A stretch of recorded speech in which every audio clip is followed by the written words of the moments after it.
함께 말씀의 제목 따라 하실까요? 다시 쓰는 인생 이야기. 다시 쓰는 인생 이야기.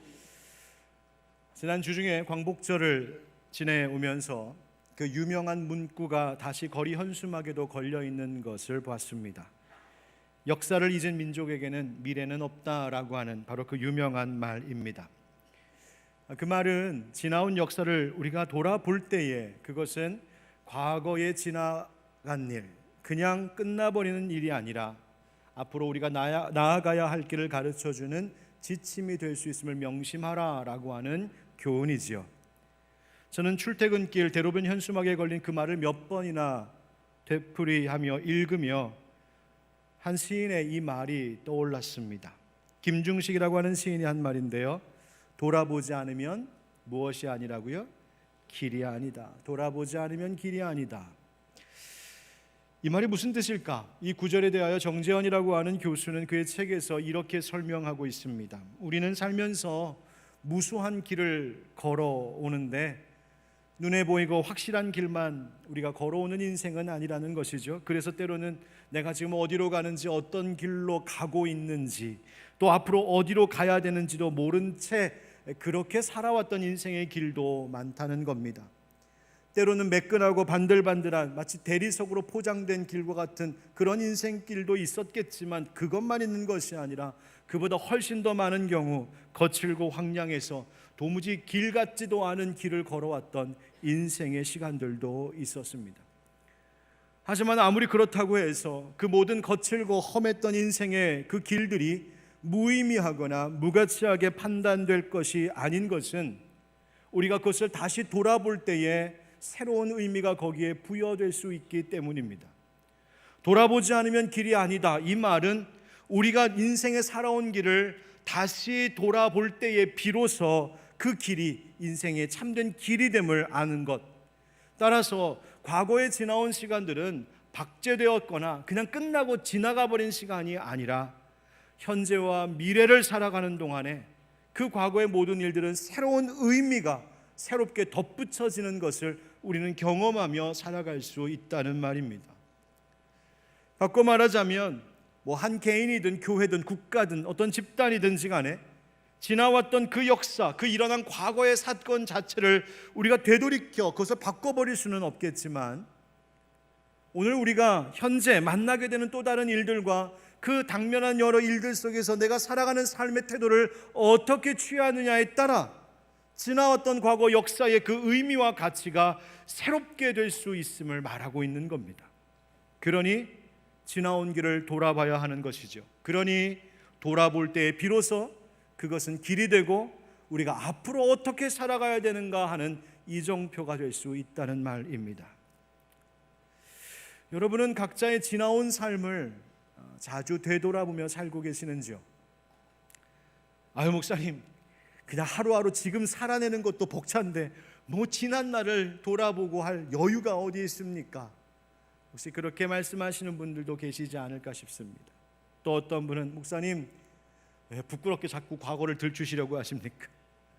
목사님, 저는 너무 큰 상처와 아픔들이 있어서 다시는 돌아보고도 싶지 않은 인생의 과거였습니다 라고 말씀하실 분들도 계실지 모르겠습니다. 저는 이 글을 다시 찾아 읽으면서 성경 속의 한 사람의 인생을 떠올려 생각해 보게 되었습니다. 바로 오늘 본문의 요셉입니다. 종종 많은 부모님들이 자녀들을 위하여 기도할 때 이 요셉이라고 하는 인물을 두고 기도하지 않습니까? 하나님, 우리 아들이요 요셉과 같이 되게 해주세요. 요셉처럼 하나님의 꿈도 꾸고 요셉과 같이 하나님 앞에 귀하게 쓰임받는 그런 인생 되게 해주세요. 기도하죠. 저도 저희 자녀들과 또 우리 하늘빛 광성교회 우리 교회학교 아이들, 우리 젊은이들, 청년들 위하여서 기도할 때 종종 하나님 요셉 같은 믿음 저들에게 달라고, 하나님 저들이 요셉과 같이 하나님 앞에 쓰임받는 귀한 하나님 나라 인재들 되게 해달라고 그렇게 기도할 때가 있습니다. 그런데 그렇게 기도하다가 가끔 마음속에 덜컥 걸리는 부분이 하나 있습니다. 하나님 주신 그 꿈을 꾸었던 요셉도 참 좋고 훌륭한 믿음을 가졌던 그의 신앙도 좋고 그가 훗날 애굽의 총리가 되어서 높임받았던 것도 다 좋은데 여러분 아시는 것처럼 요셉의 인생 이야기가 그것만은 아니기 때문입니다. 아시는 것처럼 요셉의 인생에는 말 그대로 되돌아보고 싶지 않은 인생길, 다시는 돌아가고 싶지 않았던 인생의 순간들이 있었습니다. 형제들에게 미움새게 질투 사서 죽을 뻔한 위기를 겪으며 애굽까지 팔려왔던 일, 거기 보디발 장군의 집에서 종살이하며 살았던 일, 그 보디발 장군의 아내의 유혹을 뿌리쳤다고 억울한 누명을 쓰고 옥살이했던 일, 함께 옥살이했던 이들 가운데 그 술 맡은 관원장의 꿈을 해석해 주었는데 그가 옥에서 나가면 자기를 좀 기억해 줄까 싶었는데 정작 그 사람이 추록한 후에 요셉을 까맣게 잊은 채 그저 요셉은 감옥에서 어떻게 될지 몰라 시간만 보냈던 답답한 세월도 그에게 있었습니다. 생각해 보면 누구보다 상처받은 인생, 누구보다도 억울하기 짝이 없는 인생, 요셉 아니겠습니까? 그러니 하나님께 제가 기도하다가 하나님 요셉같이 되게 해주세요 해놓고는 괄호 열고 하나님 그런 건 빼주시고요. 그렇게 기도하고 싶은 마음이 들 때가 있는 거죠. 여러분, 요셉이 결국에는 애굽의 총리라고 하는 높은 자리에 올랐지만 한번 생각해 보세요. 애굽의 총리가 되어서 부귀영화를 누리고 최고의 권세를 누리는 자가 되었지만 그것이 어떻게 그의 지나온 세월을 다 보상해 줄 수 있겠습니까? 아유 목사님, 그래도 한 나라에 그렇게 높은 자리에 오르고 그만큼 부귀영화를 누릴 그 정도의 인생이 된다면 젊어서 그 정도 고생은 해볼 만하지 않을까요? 라고 혹시 말씀해 보시겠습니까? 정말 그럴까요?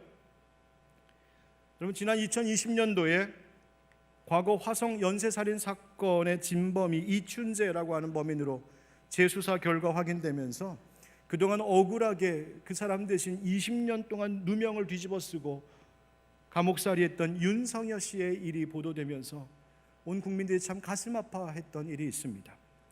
작년에서야 법원에서 그분의 무죄가 완전히 선고되고 국가에서 얼마의 보상금을 받게 되었다라고 하는 소식을 접했는데, 그런데 여러분 생각해 보세요. 그 국가에서 주는 그 얼마의 보상금으로 그분의 아픔을 달래고 그분의 지난 세월을 다 갚아줄 수 있다고 생각하십니까? 저 같으면 오히려 그 돈을 내가 내고서라도 그 지난 잃어버린 젊음의 세월을 다시 찾아오고 싶지 않겠습니까?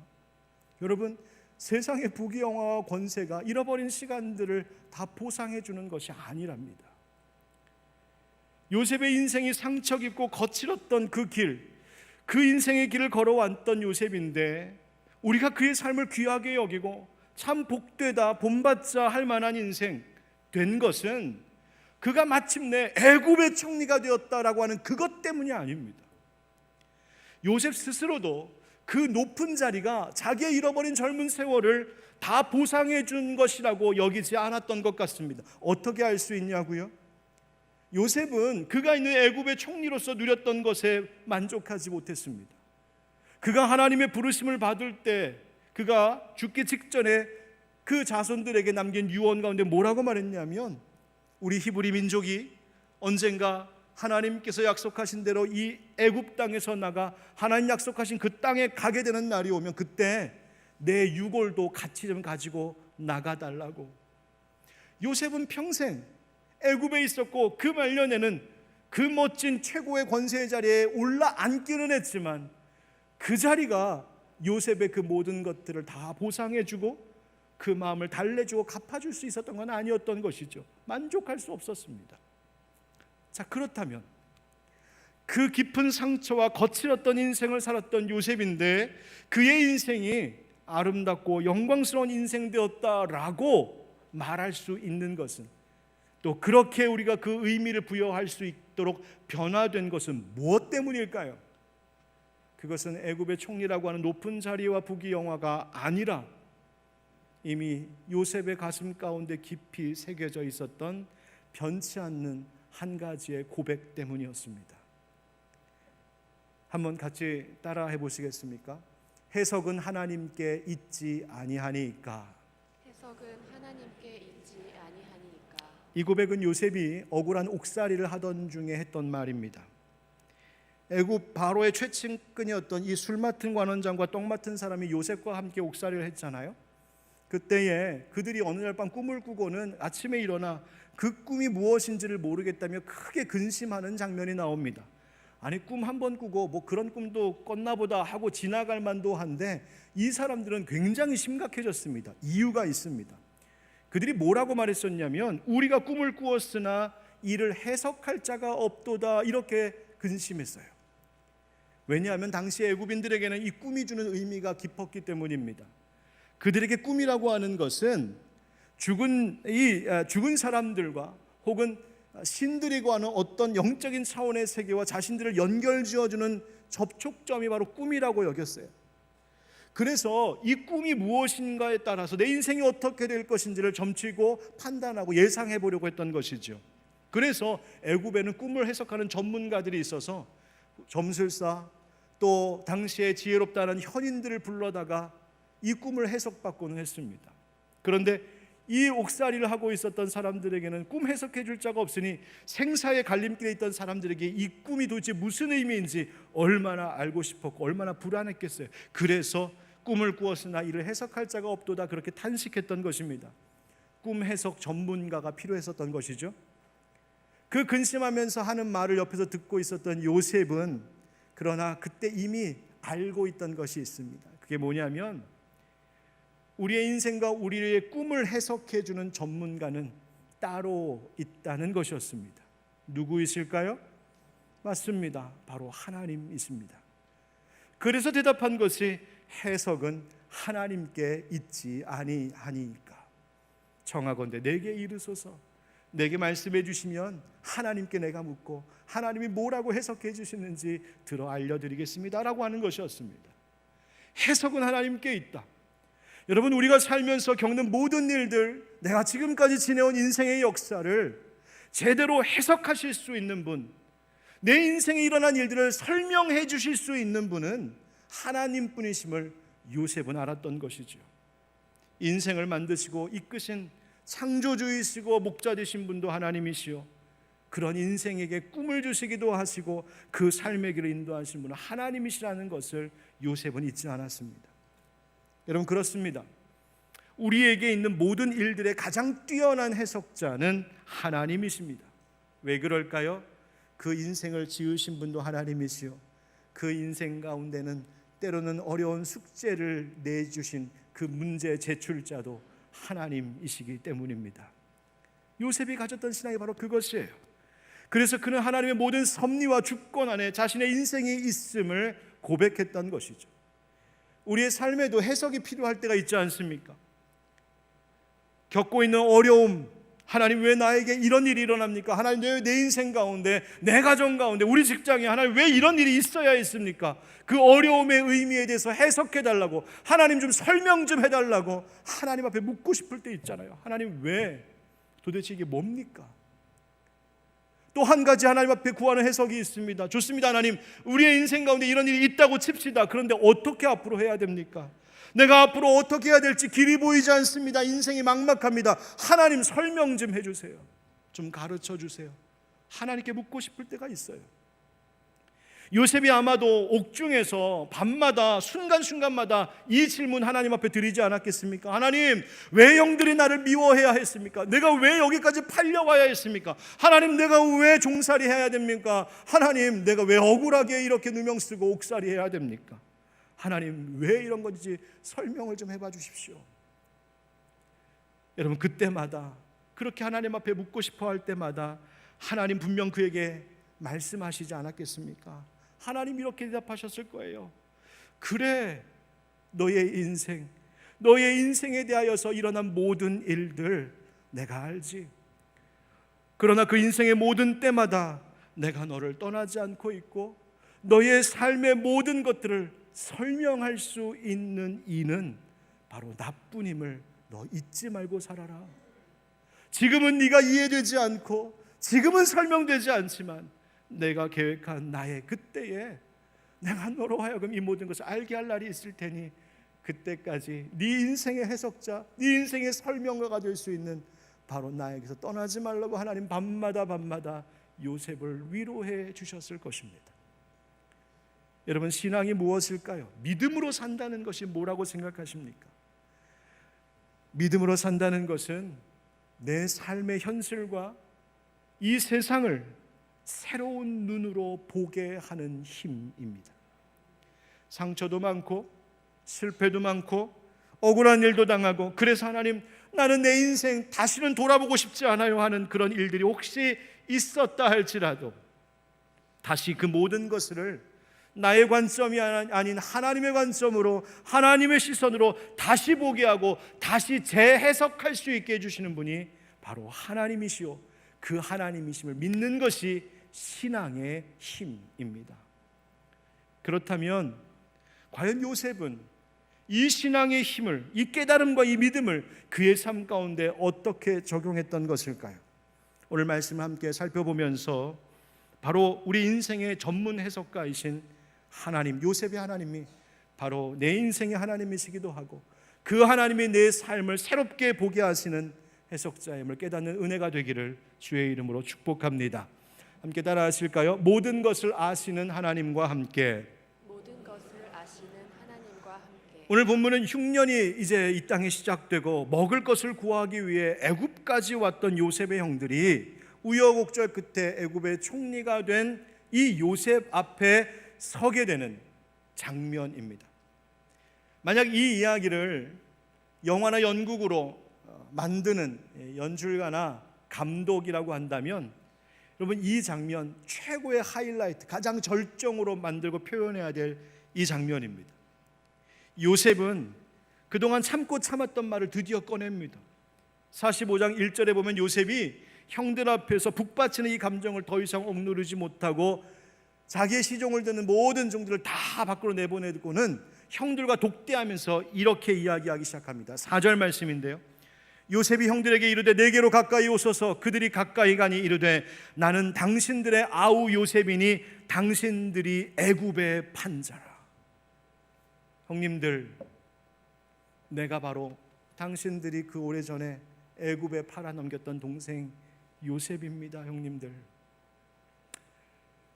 여러분이 만약 이 이야기를 영화나 드라마로 만드는 감독이나 연출가라면 형들을 연기할 배우들에게 요셉의 이 대사가 딱 끝난 다음에 표정을 어떻게 지으라고 지도하시겠습니까?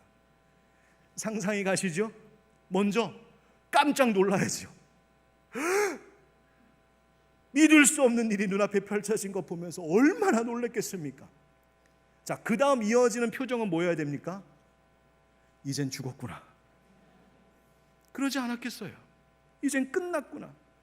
저 요셉이 이제 우리에게 복수하겠구나. 얼마나 두려움과 공포에 떨었겠어요. 그러면서 후회했겠죠. 아, 왜 그랬을까? 왜 그런 일 벌였을까? 자, 이 사건이 일어났던 과거로 다시 한번 좀 되돌아가 봅시다. 어떻게 이 형들은 겁도 없이 그렇게 후회하게 될 이 무서운 죄, 동생을 파는 이 기가 막힌 죄를 범할 수 있었던 것일까요? 이유는 간단합니다. 영원히 감출 수 있을 거라고 생각했기 때문입니다. 괜찮을 거야, 모를 거야. 이것이 죄가 가진 속성입니다. 죄는 죄를 지으면서도 드러나지 않을 거라고, 들키지 않을 것이라고 생각하게 만듭니다. 그러니 죄는 사람을 때로는 용감하게 만듭니다. 하지만 하나님께서는 이 모든 것을 다 보시고 알고 계셨죠. 그리고 오늘 이 말씀처럼 때가 될 때에 다 드러나게 하셨습니다. 여러분, 죄는 절대로 영원히 감추어지지 않습니다. 요셉을 팔아넘겼던 형들이 그렇게 긴 세월이 흐른 이때에 이 일이 이런 식으로 드러나게 될 것이라고 그때 어떻게 상상이나 할 수 있었겠어요? 그러나 그렇게 되었어요. 하나님이 아셨고 하나님이 그것을 그냥 두지 않으신 것입니다.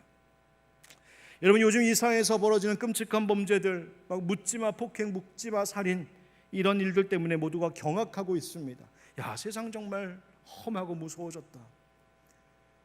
그런데 그런 범죄들을 보면 순간적으로 벌이는 일도 있지만 때로는 치밀한 계획을 갖고 범행을 저지르기 위하여 계획하고 준비하고 주변을 살피면서 그렇게 저지른 범죄의 경위들이 뉴스에 보도될 때 보면 막 소름이 끼칩니다. 어떻게 인간이 그럴 수 있지? 어떻게 이런 것들을 계획하고 준비할 수 있지? 이유는 간단합니다. 숨길 수 있다고 착각했기 때문입니다. 여러분 그렇지 않습니다. 모든 것들은 결국 밝혀지고 드러납니다. 사회적인 중범죄만 그럴까요? 아닙니다. 우리의 일상 가운데에도 우리가 범하는 작은 죄라고 생각하는 것들, 에이 별것 아니야, 괜찮아, 문제없어, 모를 거야 라고 하는 것들 마찬가지입니다. 다른 사람은 혹시 모른다 할지라도 이 모든 것들을 보고 계신 하나님은 아시고 나는 알고 있기 때문입니다. 그럼에도 불구하고 사탄은 우리에게 계속해서 속삭입니다. 죄는 우리를 유혹합니다. 모를 거야, 괜찮을 거야 라고 말입니다. 제가 저희 아이들 위해서 기도할 때 요즘 더 기도하게 되는 것이 있습니다. 그래서 하나님, 우리 아이들이 자라나면서 정직한 아이들 되게 해주십시오. 하나님 앞에, 사람들 앞에. 시편 말씀에도 하나님이 정직한 자를 구원하시고 정직한 자에게 공의를 베푸신다고 말씀하셨는데, 하나님 우리 아이들 정직하게 해주십시오. 여러분 아시죠? 그 집안의 아이들이 이렇게 거짓말을 하면 귀신처럼 아는 한 분이 계십니다. 그 집 엄마입니다. 엄마. 아빠들은 잘 몰라요. 아빠들은 좀 무뎌갖고 잘 몰라요. 그래서 애들이 이렇게 하면 그냥 그런 줄 알고 넘어가. 근데 엄마는 귀신처럼 압니다. 그래서 애들 작은 말투 하나만 딱 들어봐도, 눈빛만 봐도, 학교 갔다 와서 행동하는 것만 딱 봐도 얘 뭔 일 있구나 바로 압니다. 귀신처럼 알아요. 그런데요, 엄마도 아시는데 하나님이신들 왜 모르시겠습니까? 우리의 행하는 모든 것들을 보시고 아시는 하나님. 여러분 혹시 이 말씀을 들을 때 하나님, 내게 하나님 앞에, 사람들 앞에 숨기고자 했던 죄가 있습니다, 깨닫는 분 혹시 계시다면 오늘 예수 십자가 앞에 내려놓고 하나님 앞에 자백하고 회개하는 이 예배의 자리가 되기를 주의 이름으로 축복합니다. 그래야 우리의 인생을 다시 바라볼 수 있는 새로운 눈을 가질 수 있기 때문입니다. 그런데 여러분, 하나님께서 모든 것을 아신다라고 하는 이것은 이처럼 죄를 범한 죄인들에게는 두려운 것이요, 회개를 불러일으키는 이유가 되지만, 하나님이 나의 모든 것을 아신다라고 하는 이 똑같은 말은 동시에 상처를 받은 자들에게는 얼마나 큰 위로가 되는지를 모릅니다. 왜 그렇습니까? 하나님이 나의 모든 것을 아신다라고 하는 것은 하나님이 이 모든 것들 가운데에 간섭하시고 이것을 갚아주시고 보상하실 것이고 그 모든 일을 다루실 것이라는 뜻이 되기도 하기 때문입니다. 하나님의 아심이 얼마나 큰 위로인지, 여러분 요셉도 그러지 않았겠습니까? 매일 밤 하나님 아시죠? 하나님, 내가 어쩌다가 여기까지 종으로 끌려왔는지, 하나님 내가 어쩌다가 여기 감옥살이 하고 있는지 하나님 다 아시죠. 하나님 다 아시죠. 하나님 다 아시죠. 요셉이 얼마나 외쳤을까요? 여러분 우리가 기도할 때도 그렇게 기도할 때 있잖아요. 하나님, 답답한 마음, 속상한 마음, 억울한 마음, 기가 막힌 마음 속에 뭐라고 기도해야 될지도 모를 때 하나님 아시죠. 하나님 내 마음 아시죠. 하나님 내 형편 아시죠. 내 눈물 아시죠. 내 상처 아시죠. 내 아픔 아시죠. 내가 왜 이렇게 속상해하는지 하나님은 아시죠. 여러분 그렇게 기도할 때마다 하나님께서 뭐라고 말씀하시던가요? 미안하다 야, 내가 몰랐다 야, 그러시던가요? 아닙니다. 그럼 알지, 내가 알지, 누구보다도 알지.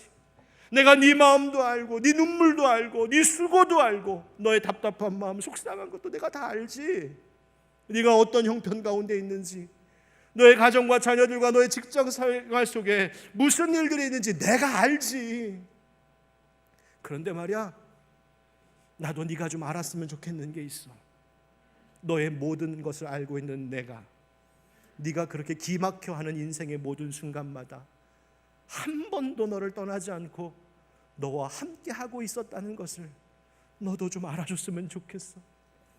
네가 두려워서 어떻게 해야 될지 모르겠다고 하는 앞날 가운데에도 나는 너를 절대로 떠나지 아니하고 너와 함께 할 하나님이라는 것을 너도 알아주었으면 좋겠어. 사랑하는 성도 여러분, 하나님이 나를 아신다, 이 말씀이 정말 오늘 우리의 가운데 큰 위로가 되기를 주님의 이름으로 축원드립니다. 오늘 시편 139편의 말씀 함께 읽어보겠는데요, 오늘 찬양대랑 약속하고 짠 것도 아닌데 이 찬양을 해줘서 제가 얼마나 감사했는지. 시편 139편 1절부터 4절 같이 함께 읽어봅시다. 시작. 여호와여, 주께서 나를 살펴보셨으므로 나를 아시나이다. 주께서 내가 앉고 일어섬을 아시고 멀리서도 나의 생각을 밝히 아시오며 나의 모든 길과 내가 눕는 것을 살펴보셨으므로 나의 모든 행위를 익히 아시오니 여호와여, 내 혀의 말을 알지 못하시는 것이 하나도 없으시니이다. 아멘. 여러분, 이 말씀이 하나님으로부터 멀어져 죄를 범한 인생들에게는 찔리는 말씀이요, 회개를 불러일으키는 말씀이 됩니다. 동시에 그런데 이 말씀은 또한 삶의 아픔을 겪고 있는 인생들에게는 하나님께서 한없는 위로를 베풀어 주시는 사랑의 음성이 되기도 합니다. 무엇으로 받으시든지 간에 이 말씀이 여러분의 삶을 든든하게 하고 새롭게 그 인생을 바라보게 하는 힘이 되는 줄 알고 모든 것을 아시는 하나님께 우리의 삶을 의탁하는 여러분 되길 주의 이름으로 축복합니다. 그래서 두 번째 따라하시죠. 모든 것을 준비하시는 하나님과 함께. 모든 것을 준비하시는 하나님과 함께. 이제 죽었구나, 끝났구나 생각했었을 형들을 놀랍게도 요셉은 오히려 안심시키고 위로하죠. 그리고 그때 요셉이 했던 말이 있습니다. 5절인데 이 5절 한번 같이 읽었으면 좋겠습니다. 시작. 당신들이 나를 이곳에 팔았다고 해서 근심하지 마소서, 한탄하지 마소서. 하나님이 생명을 구원하시려고 나를 당신들보다 먼저 보내셨나이다. 아멘. 그리고 7절에서도 거의 유사한 말로 말하는데 5절에서 반복되고 있는 단어에 여러분 유념하면서 한번 같이 다시 읽어보겠습니다. 시작. 하나님이 큰 구원으로 당신들의 생명을 보존하고 당신들의 후손을 세상에 두시려고 나를 당신들보다 먼저 보내셨나니. 아멘. 애굽에 팔려왔던 그 상처 깊은 인생의 사건, 자기의 삶에 잃어버린 순간 같은 그 사건에 대하여 요셉은 예상 밖의 해석을 지금 꺼내놓고 있습니다. 이 일이 형들이 죄를 지어서 그 결과로 내가 상처 입은 비극의 과거, 잃어버린 젊은 때에 내가 다시는 돌아보고 싶지 않은 그 인생이라고 해석하는 것이 아니라 뭐라고 말하고 있냐면 그 일은 하나님께서 이 흉년 때에 우리의 가족과 우리의 생명을 살리시려고 먼저 나를 보내신 하나님의 사건입니다 라고 지금 자신의 인생을 해석하고 있는 거예요. 여러분, 여기서 중요한 것 세 가지가 있습니다. 먼저는 하나님이라고 하는 것입니다. 이 모든 일은 하나님이 하신 일입니다. 여러분, 여기서 그 의미는 하나님이 그 형들로 하여금 동생을 파는 죄를 범하도록 조장했다는 뜻이 아닙니다. 이 말은 하나님이 이 모든 것을 다루시고 주관하시는 하나님이시라는 것입니다. 요셉은 자기의 인생의 역사의 주인이 하나님이심을 한 번도 잊지 않았던 것이죠. 또 한 가지 중요한 것은 반복되는 말, 바로 먼저라고 하는 것입니다. 개역 한글에는 앞서라고 되어 있죠. 하나님이 먼저 앞서 보내셨습니다. 하나님이 우리보다, 우리의 생각보다 먼저 앞서 나를 보내신 것입니다. 그러니까 하나님은 우리의 다가올 시간을 준비하시기 위하여 나를 먼저 우리보다 먼저 일하셨던 하나님이시라고 고백하는 거예요. 그리고 중요한 말이 있습니다. 바로 보내셨나니라고 하는 말이에요. 이 보내셨다라고 하는 말 히브리어로 살라흐라고 하는데 이 구약 성경을 헬라어 성경으로 번역한 것이 있습니다. 그것을 70여 본이라고 하는데 그 70여 본에 나오는 헬라어로 된 구약 성경을 읽어보면 이 구약의 이 단어가 어떤 의미인지가 좀 더 분명해지거든요. 어떻게 당시 사람들이 이해한 말인지. 이 살라우라고 하는 말을 신약의 헬라어 신약에서는 뭐라고 말하고 있냐면, 헬라어 구약에서는 뭐라고 말하고 있냐면 아포스톨로스라고 합니다. 이 아포스텔로라고 하는 말은 무엇과 연결되느냐? 바로 예수님께서 복음 전파를 위하여서 제자들을 사도로 보내셨던 것. 그래서 사도들을 아포스톨로스라고 말하거든요. 보냄받은 자, 사명을 갖고 파송받은 자라는 말이에요. 지금 이 요셉이 자기가 지금 여기에 있는 것은 하나님이 그렇게 보내셨다라고 말하고 있는 겁니다. 보십시오. 형들의 그 범죄로 인하여서 내 인생 비참한 인생이었다고 할 만한 그 시간들을 요셉이 지금 어떻게 재해석하고 있냐면 하나님이 모든 것을 주관하셨습니다. 하나님께서 이 모든 것을 앞서 먼저 준비하신 하나님의 계획과 섭리 가운데 있었던 일입니다. 그리고 내가 지금 여기에 있는 것은 내 인생이 불행해서 혹은 우연이나 혹은 길을 가다가 낭떠러지에서 떨어진 것 같은 그 실패한 결과가 아니라 하나님이 마치 사명을 주어 보낸 사도들처럼 내 인생을 여기에 파송하여 보내신 자리였습니다 라고 고백하고 있는 거예요. 여러분, 지금 있는 삶의 자리를 여러분 어떻게 해석하며 이해하며 살고 계십니까? 요셉처럼 해석하고 계십니까? 지금까지 내가 지금 이 자리에 있기까지 내 삶 가운데 일어난 사건들은 달라지지 않습니다. 그러나 그 똑같은 사건, 똑같은 내 삶의 이야기이지만 내가 그것을 어떻게 바라보느냐, 그 모든 것의 총감독이 누구였느냐, 그것을 내가 어떻게 생각하느냐에 따라서 그 인생은 억울한 인생이 될 수도 있고, 아니면 정반대로 하나님과 함께 미래를 준비한 의미 있던 인생, 하나님이 사명을 주셔서 목적을 갖고 보내주신 인생의 자리로 해석될 수도 있다는 말입니다. 하나님은 우리보다 먼저 일하시고 먼저 준비하시는 하나님이심을 믿으시기 바랍니다. 그래서 세 번째 따라합시다. 모든 것을 아름답게 하시는 하나님과 함께. 모든 것을 아름답게 하시는 하나님과 함께. 하나님은 인간의 고난과 불행을 만드시는 분은 아니십니다. 그 인생의 고난과 불행들은 인간의 죄로 인해 나오는 것들입니다. 그러나 하나님은 인간이 죄와 그 범죄와 실수함으로 나타나는 고난과 불행의 사건조차도 그 모든 것을 통하여 그분의 선하신 뜻을 이루실 수 있는 분이 하나님이십니다. 그래서 사도 바울이 모든 것을 합력하여 선을 이룬다라고 한 말이 바로 그것이지요. 요셉이 그 고백을 하고 있는 겁니다. 8절에 그런즉 나를 이리로 보낸 이는 당신들이 아니요 하나님이시라. 하나님이 나를 바로에게 아버지로 삼으시고 그 온 집의 주로 삼으시며 애굽 온 땅의 통치자로 삼으셨나이다. 아멘. 하나님이시라. 하나님이 그렇게 하셨다. 지금 요셉은 자신이 애굽에 지금 팔려왔던 것도, 그리고 그 땅에 7년의 흉년이 시작된 것도 다 하나님 손안에 있다는 겁니다. 여러분, 이 말을 어떻게 받아들이십니까? 나를 이리로 보낸 이는 당신들이 아니요 형들이 아니고 하나님이십니다라고 하는 말.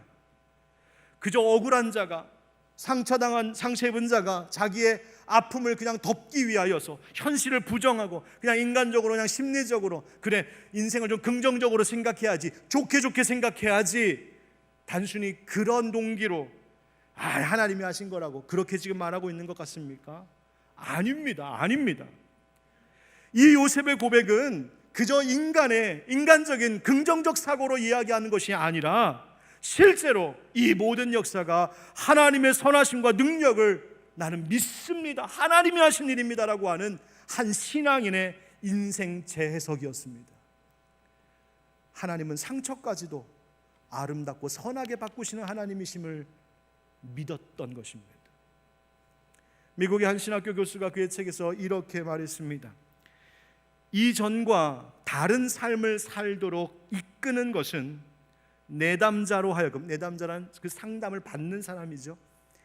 이 내담자로 하여금 자신의 일상의 경험을 새롭게 보도록 이끌어내는 과정을 통해 가능합니다. 이 말을 좀 풀어 설명하자면 이런 겁니다. 어떤 상처 입은 사람이, 큰 인생의 어려움을 겪고 있는 사람이 목사님 상담 좀 해주세요라고 찾아왔다고 가정해 봅시다. 그런데 이 사람의 이야기를 듣다 보니까 그 상처와 아픔 속에 푹 젖어서 매일 눈물과 탄식과 한숨 속에 살아가고 있어요.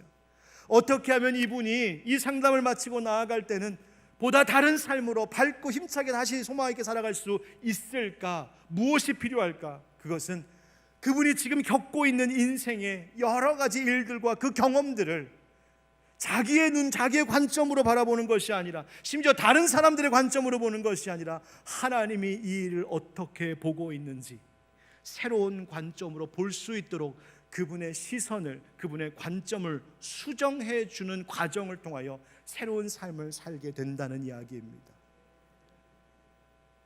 오늘 말씀이 바로 우리의 시선을 수정해 주고 있습니다. 우리에게 있었던 그 아픔의 일들을 다시 보게 하고 있습니다. 우리가 좋아하는 찬양 가운데 이런 가사가 있죠. 내가 이 자리에 서 있는 것은 주의 은혜라, 주의 은혜라. 이 찬양을 고백한 이가 내가 이 자리에 서 있는 그 자리, 도대체 어떤 자리였을까요? 시상 때 제일 높은 곳에 올라가 금메달을 목에 걸면서 이 자리에 있는 것은 주님의 은혜입니다 라고 말하는 그 자리였을까요? 그럴 수도 있겠죠. 그러나 그보다는 훨씬 더 많은 인생의 경우 그 승리의 자리보다는 실패하고 부끄럽고 속상하고 억울하고 답답하고 눈물 나고 돌아보고 싶지 않은 자리.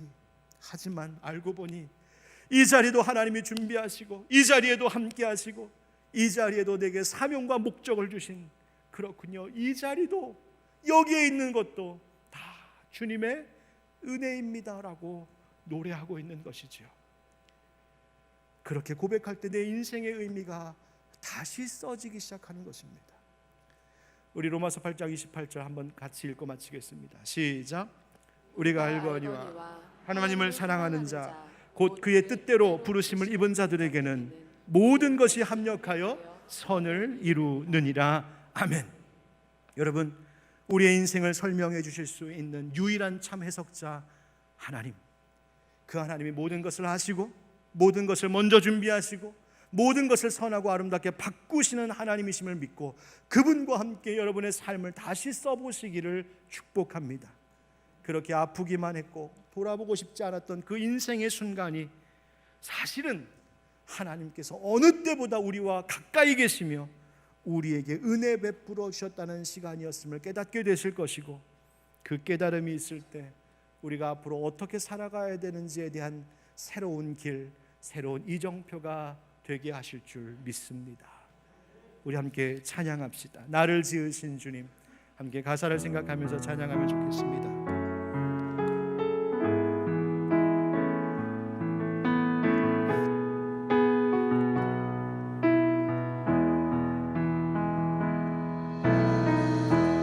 나를 지으신 주님, 내 안에 계셔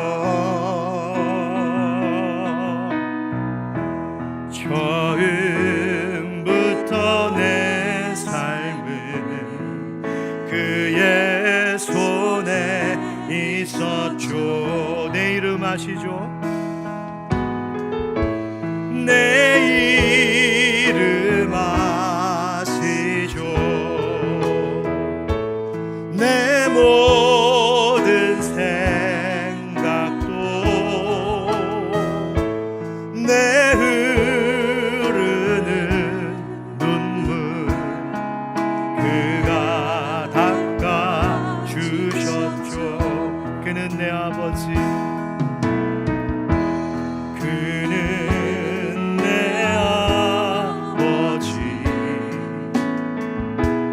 난 그의 소유. 내가 어디 가든지 날 떠나지 않죠. 아멘. 내 이름 아시죠? 내 이름 아시죠? 내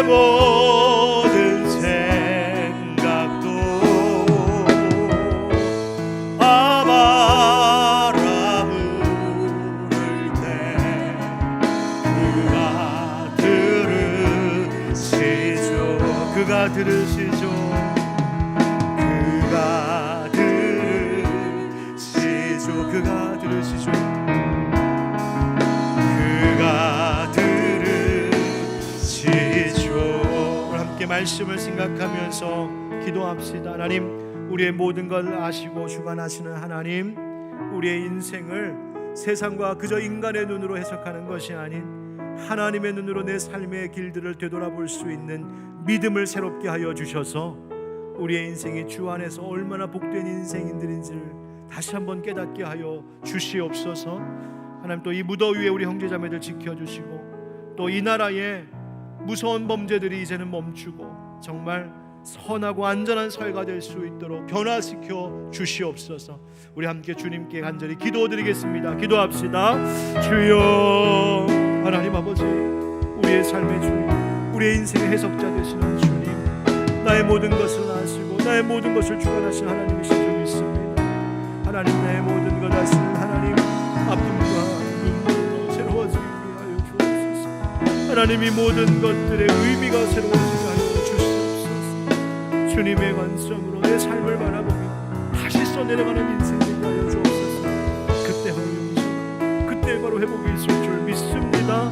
주님, 이 사회와 이 생활 속에 또 이 나라 가운데 일어나는 여러 가지 아픈 일들, 하나님 어두운 일들 멈추어 주시고 생명을 정말 사랑하고 선하고 안전한 삶이 될 수 있도록 돌보아 주시옵소서.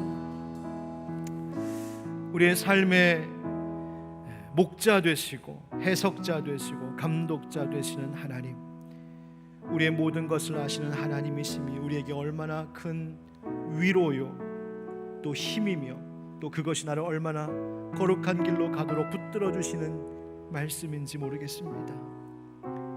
내 인생보다 앞서가시며 나를 위해 모든 것 준비하시고 나의 모든 삶이 사명이 있게 하시고 목적이 있게 하신 하나님, 오늘 내가 그토록 괴로워했던 그 삶의 자리조차도 하나님의 때에 선하고 아름답게 만드실 하나님이신 줄 알고 우리의 삶을 하나님의 관점으로 하나님의 기준으로 재해석해 나가는 믿음의 사람들이 되게 하여 주시옵소서. 하나님, 한 번도 우리를 떠나지 아니하시는 하나님이신 줄 믿습니다. 오늘 지금 이곳에 예배하고 있는 우리 성도들 가운데 특별히 인생의 가장 어렵고 힘든 그 자리를 걸어가고 있거든. 내가 이 자리에 있는 것 주의 은혜라. 하나님이 아시고 하나님이 돌보신다라고 하는 그 믿음이 새로워져서 그 가장 낮고 어두운 형편 속에서도 가장 빛나는 믿음을 회복할 수 있도록 하나님 도우시고 붙잡아 주시옵소서. 아버지 하나님, 이 사회에 너무나 험한 일들이 많이 일어나고 있습니다. 주님, 이 땅 가운데 그 모든 악한 것들 물리쳐 주시고 선하고 안전한 사회가 되게 하시며 사랑하는 우리 성도들의 가정과 가족들과 모든 우리 국민들, 이웃들 주님께서 늘 안전하게 지키고 보호하여 주시옵소서. 예수님의 이름으로 간절히 기도하옵나이다. 아멘. 이제는 우리 주 예수 그리스도의 은혜와 하나님 아버지 크신 사랑과 성령의 교통하심과 역사하심이 우리의 모든 것을 아시고 앞서 준비하시고 선하고 아름답게 바꾸어 가신 하나님, 그 하나님과 함께 내 삶의 이야기들을 다시 바라보겠습니다. 주님 앞에 고백하고 새로운 믿음 가지고 나아가는 모든 주의 성도들 위해 교회와 가정과 일터와 이 나라 이 사회 열방 가운데 영원토록 함께 하시기를 간절히 축원하옵나이다. 아멘.